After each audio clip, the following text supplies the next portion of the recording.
डर से अपने परिवार वालों के जनाजे में भी नहीं गया मसूद। अपने बच्चों की आखिरी सूरत भी नहीं देखी। उनके लिए आखिरी दुआ तक नहीं पढ़ पाया मसूद अजहर। 9 आतंकी ठिकानों की तबाही, अब हाफिज और मसूद की बारी।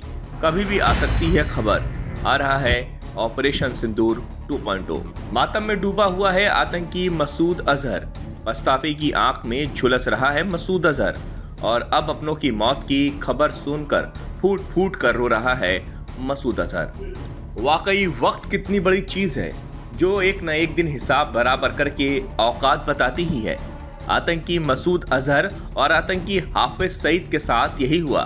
कल तक ये पहलगाम आतंकी हमले में मारे गए हिंदुओं को लेकर जश्न मना रहे थे, तो आज इनका कारवां लुट गया, इनका मदरसा मिट गया, इनका मरकज जमींदोज हो गया। इनके भी अपने मारे गए और अब उन लाशों के बीच छिपकर ये अपनी जान बचा रहे हैं।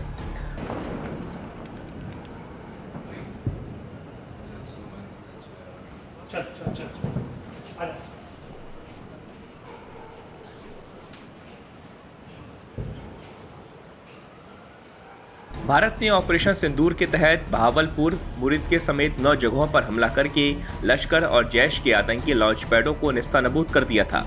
बुधवार की रात 1:05 से लेकर 1:30 के बीच भारत ने पाकिस्तान के कब्जे वाले कश्मीर और पाकिस्तान के अंदर 9 आतंकी ठिकानों पर बड़ा हमला किया। इनमें से एक ठिकाना था बहावलपुर की सुभान अल्लाह मस्जिद। नाम भले ही धार्मिक लग रहा हो, लेकिन असल में यह मसूद अजहर के आतंकी नेटवर्क का अहम केंद्र था। भारतीय सेना की टारगेटेड स्ट्राइक में इस मस्जिद पर भी हमला हुआ। उस समय वहां मसूद अजहर के करीबी परिवारजन मौजूद थे। उसकी सबसे बड़ी बेटी, बहनोई, भांजा, भांजे की पत्नी, भांजी और परिवार के 5 छोटे बच्चे। कुछ ही मिनटों की इस कार्रवाई के बाद ये सभी मारे गए। इसके अलावा मसूद अजहर के 3 भरोसेमंद साथियों की भी जान गई, जिनमें से एक की मां भी इस हमले में मारी गई। इस तरह कुल मिलाकर मसूद अजहर के 14 करीबी लोग इस हमले में खत्म कर दिए गए। और ये विडंबना देखिए कि जिन अपने लोगों की मौत पर मसूद अजहर फूट फूट कर रो रहा है और कह रहा है कि अच्छा होता वो भी मर जाता, वो मौत के डर से इनके जनाजे में भी शामिल नहीं हुआ। भारत की इस कार्रवाई के पीछे सालों की पीड़ा और संघर्ष है। फरवरी 2019 में पुलवामा हमले में 40 भारतीय जवान शहीद हो गए थे। इस विदाईन हमले की साजिश जैश-ए-मोहम्मद ने रची थी, जिसका सरगना मसूद अजहर ही है।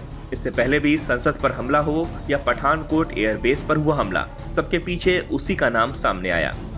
मसूद अजहर न केवल पाकिस्तान की सरकार और सेना से मदद पाता है, बल्कि चीन ने भी उसे अंतर्राष्ट्रीय मंचों पर बचाने की कोशिश की है। बहावलपुर में उसका नेटवर्क दिन ब दिन और मजबूत होता गया और वहीं से वो भारत में आतंकी हमलों की प्लानिंग करता रहा। भारत ने ऑपरेशन सिंदूर के तहत बहावलपुर के अलावा मुरीदके में लश्कर-ए-तैयबा का आतंकी लॉन्च पैड भी उड़ा डाला। लश्कर-ए-तैयबा का आतंकी सरगना हाफिज सईद को लेकर 2 तरह की खबरें आ रही हैं। एक खबर यह है कि ऑपरेशन सिंदूर में वो मारा गया और उसकी लाश मलबे में दबी पड़ी है। वहीं दूसरी ओर चर्चा ये है कि अंडरग्राउंड हो गया या फिर पाकिस्तान छोड़कर भाग गया।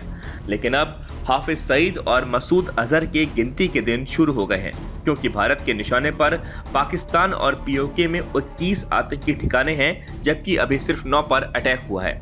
ऐसे में संभावना है कि बहुत जल्द ऑपरेशन सिंदूर 2.0 दिखाई दे सकता है।